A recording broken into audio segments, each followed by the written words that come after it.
It's not the quantity of data, but the quality of data. And our system is scrutable. It's not a black box. So it's not that we take trillions of words that are out there in the internet and build a model from that and then hope that you can have an intelligent conversation. But we craft the ontology specifically for accurate knowledge that you have that you can depend on. And it's a scrutable approach. Welcome to Business Ninjas, brought to you by WriteForMe, where you'll hear from business leaders who are out there growing their business and slaying it every day. Learn from the masters. Let's get started.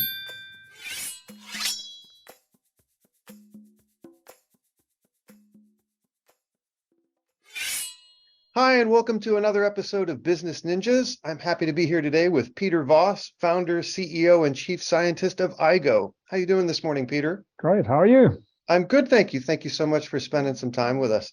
Please tell us a little bit about yourself and about Aigo. Certainly.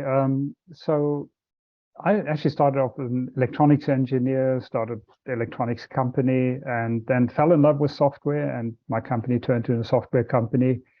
We ended up being quite successful developing an ERP software package for medium-sized companies and grew to 400 people, did an IPO.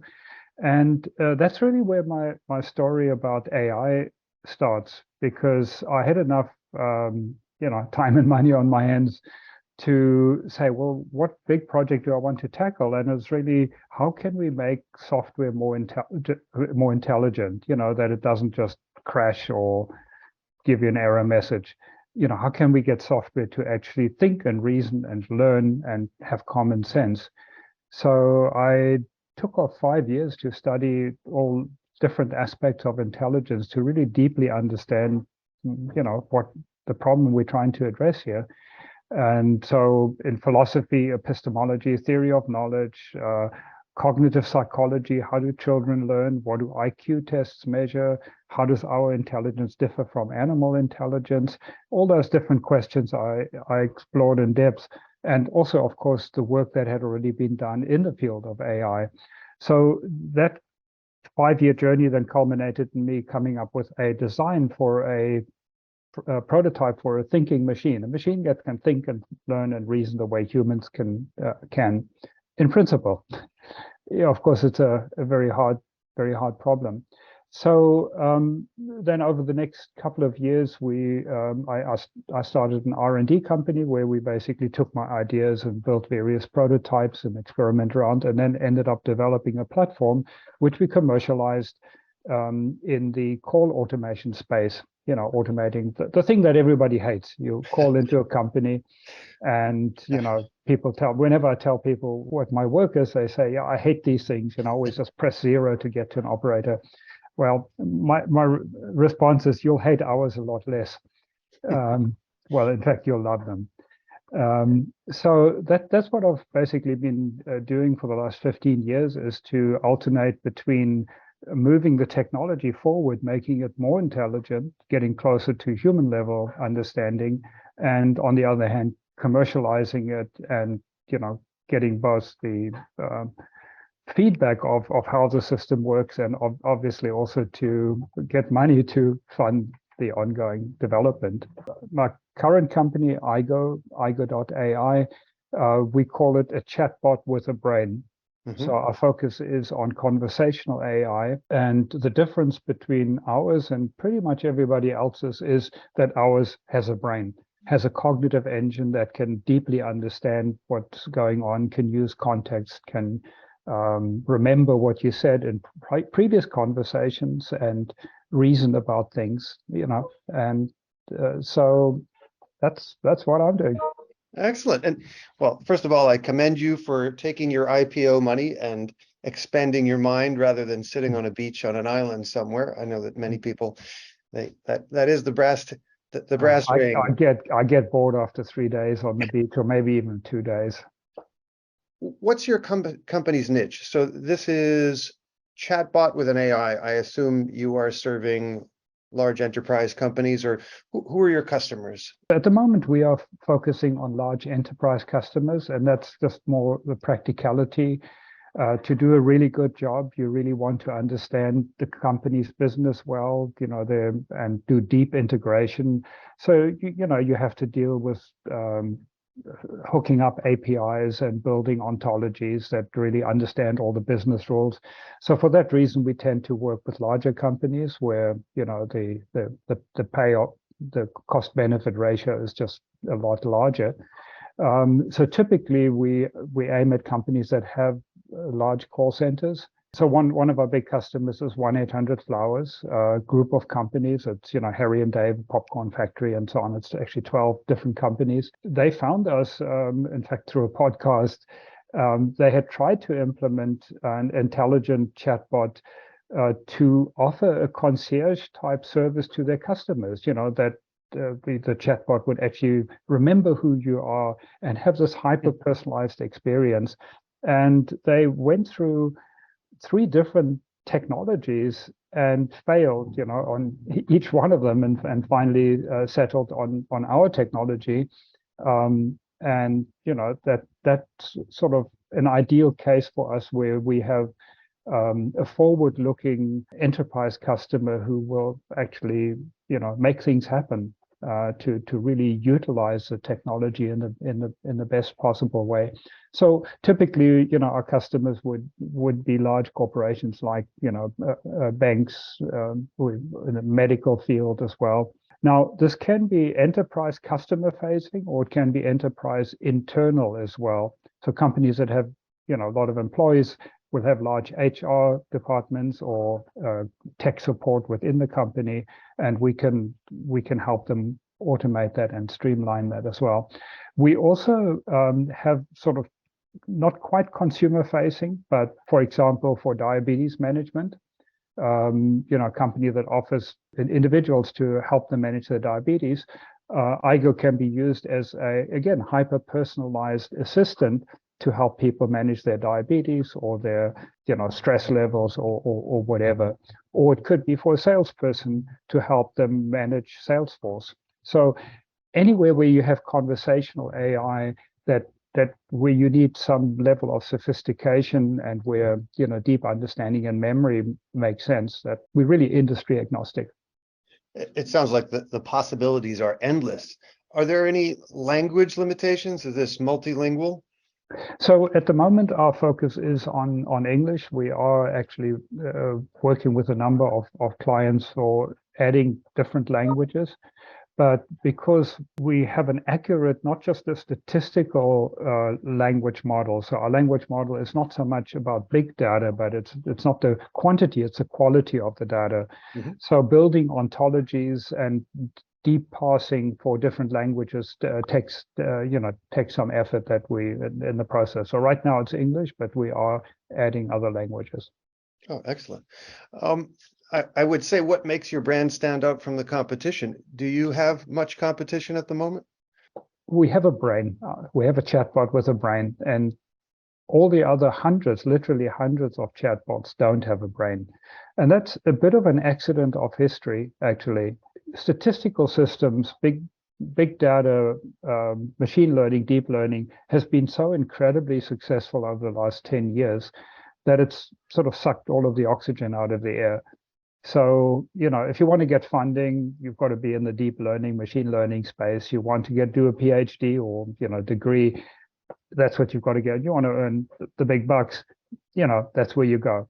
So it as I say, sucked the oxygen out of the air, so that very few people are actually working on the approach that we have, which is, again, it's not the quantity of data, but the quality of data. And our system is scrutable. It's not a black box. So it's not that we take, trillions of words that are out there in the internet and build a model from that and then hope that you can have an intelligent conversation with that. But, we craft the ontology specifically for accurate knowledge that you have that you can depend on. And it's a scrutable approach. And just, as I say, more than accident of history that nobody else or very few people are working on the kind of approach that we have. And as far as I know, we're the only company offering conversational AI based on this cognitive architecture approach. DARPA actually called this the third wave of AI. Well, as a consumer, I can only hope that that sort of technology is implemented all across the world. We are all tired of our customer service experiences as they were hitting buttons and repeating ourselves over and over, trying to get a computer to understand the context of our problems. Does this require higher powered servers than the average enterprise? No, not well. I mean, it does require more horsepower than a dumb chatbot, but the cost of cloud services for this kind of thing are trivial. When you're comparing it to a live agent, you are talking a tiny fraction of the cost. So the hardware cost may be double of what a dumb chatbot is, but it's still less than 1% of what a live agent costs you, the pure hardware cost. The cost itself is not really an issue. Now, the one interesting thing here is that traditionally people have always thought in the conversational space of automation being sort of second best. In fact, with the right technology, with intelligent technology, you actually turn that on its head, where the automated system provides better service than a live agent can. And we know all companies are struggling to actually provide quality service. They're struggling to hire people, to retain people in call centers, and to train them properly. So with the right kind of automation, you actually end up providing better service in a number of ways. There's no wait time. I mean, that's all something we hate, Your call will be answered in 45 minutes. So you get an immediate response. You get consistent, up-to-date information, and the system can actually remember you. Now, that's quite novel. Imagine, calling in about your Wi-Fi not working properly. You call your cable company or whoever. The suggestion will be, okay, try rebooting your router. So with a human agent, if you do that and you call back a second time, they will recommend the same thing again, probably. But with an intelligent system that has hyper-personalized memory, you call back the next time, it won't ask you again to reboot. It will say, well, did that solve the problem or not? And try moving your computer closer to the router, moving it in the kitchen or something. You call back and say, did moving to the kitchen help? So it can actually, it's like talking to the same human who actually remembers your previous conversation. Exactly. That's the kind of future we're looking at, where people will actually much prefer to talk to a competent computer system. What's the beginning of the process with a new company that you're going to use your system on? Is it exposing your system to previous recorded calls? How does your system get up to speed? So I'd just like to mention something that's not that's unusual and not obvious. We actually don't offer our system as a SaaS service generally.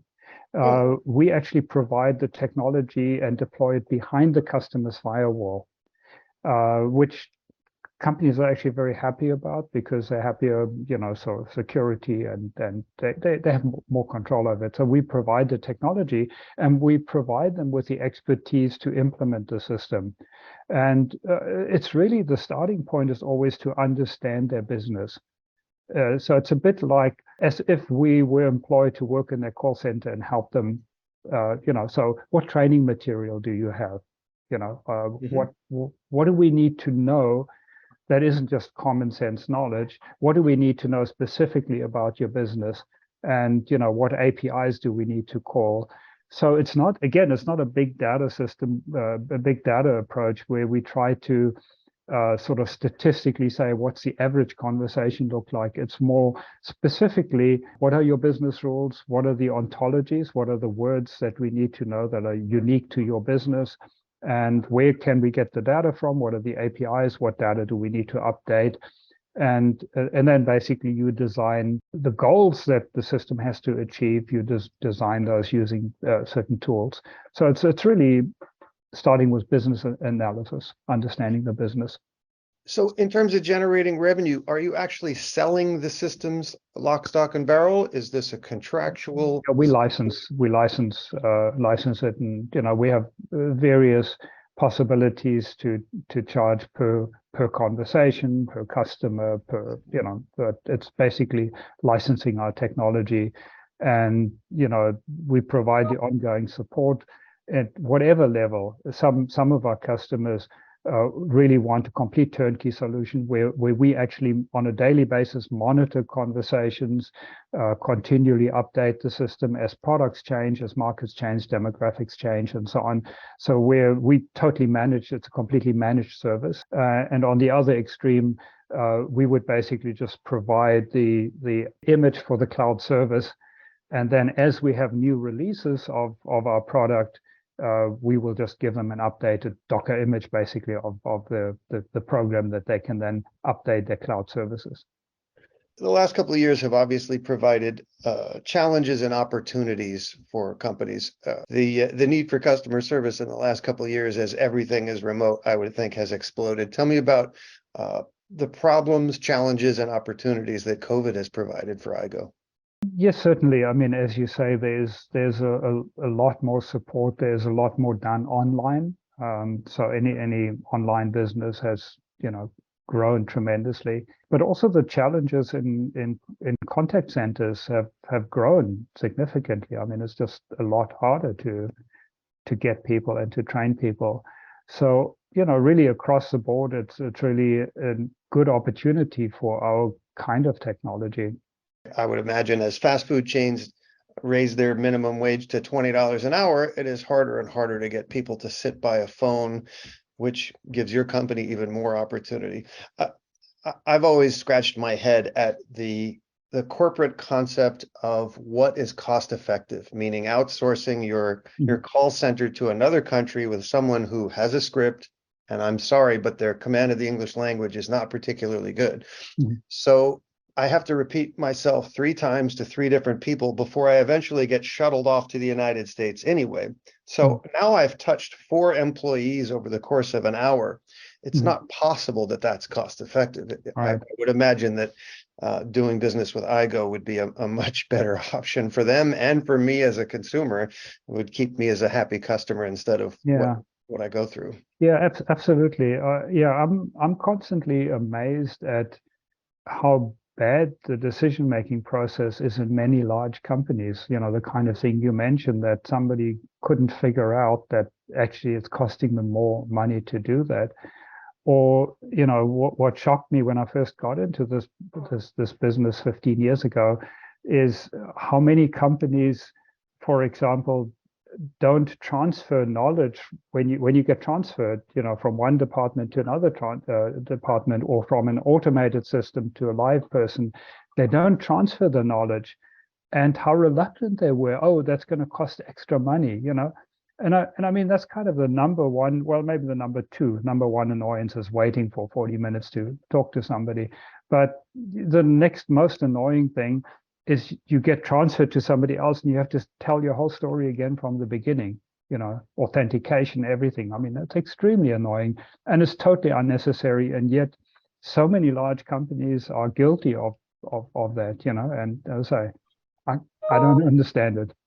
Well, I guess the people in charge never use their system, Well, I know there are a couple of electronics companies that I just don't do business with myself personally anymore because the experience was so terrible.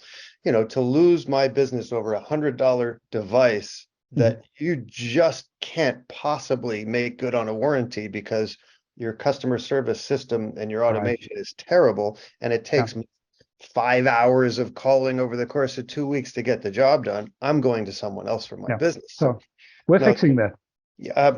As I said, I can only hope that more and more companies become aware of you and implement your technology. Well, of course, there's the problem of ending employment for many people, but frankly, the equation is not working as it is for most companies' customer service. Things have changed, and it's not consumer friendly anymore. So I can only hope that your software and your technology is implemented far and wide. What's something you'd like to be celebrating personally and professionally a year from now?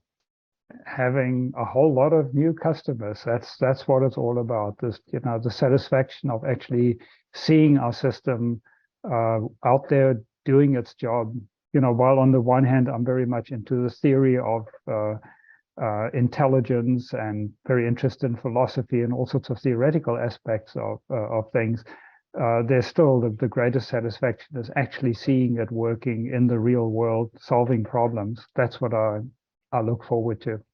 Excellent. And how large a company is Aigo now? How many employees do you have? So currently we are 30 people. And are you based out of Los Angeles or? Well, we used to be, but with COVID, it just a major change for me because all of the companies previously that I'd run had always been in person totally. So, after a year of COVID, I had to ask myself, well, why do we need to come back to the office? This has actually been working fairly well, can improve it.